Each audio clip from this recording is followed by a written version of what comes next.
అంబర్పేట ఫ్లైఓవర్ను రేపు కేంద్ర మంత్రి నితిన్ గడ్కరీ ప్రారంభించనున్నారు. ఇప్పటికీ ఫ్లైఓవర్పై రాకపోకలు సాగుతుండగా గడ్కరీ అధికారికంగా ప్రారంభిస్తారని కేంద్ర మంత్రి కిషన్ రెడ్డి ప్రకటించారు. అంబర్పేట్ ఫ్లైఓవర్ ప్రారంభోత్సవానికి సిద్ధమైంది. గోల్నాక నుంచి అంబర్పేట వరకు ఈ ఫ్లైఓవర్ నిర్మించారు.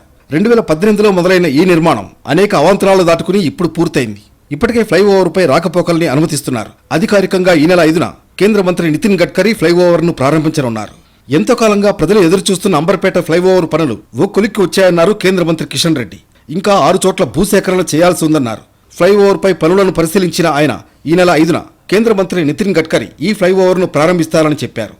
5వ తేదీ సాయంకాలము 4 గంటలకు కేంద్ర ప్రభుత్వ రహదారుల శాఖ మంత్రి అయినటువంటి నితిన్ గడ్కరీ గారి చేతుల మీదుగా ప్రారంభోత్సవం అధికారపూర్వకంగా చేసుకుంటాం.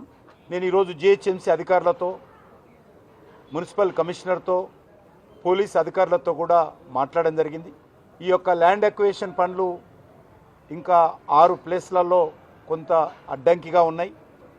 అది పూర్తి చేస్తే ఫ్లైఓవర్ కింది నుంచి వెళ్ళేటువంటి ప్రయాణికుల రాకపోకలు సాఫీగా జరుగుతాయి.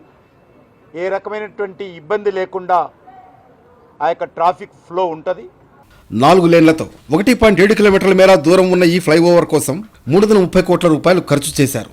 కరోనా కారణంగా ఆస్తుల సేకరణలో ఆలస్యమైంది. గోల్నాకలోని షాలెం చర్చి దగ్గర మొదలైన ఈ ఫ్లైఓవర్ అంబర్పేట్ ముఖ్రం హోటల్ దగ్గర ముగుస్తుంది.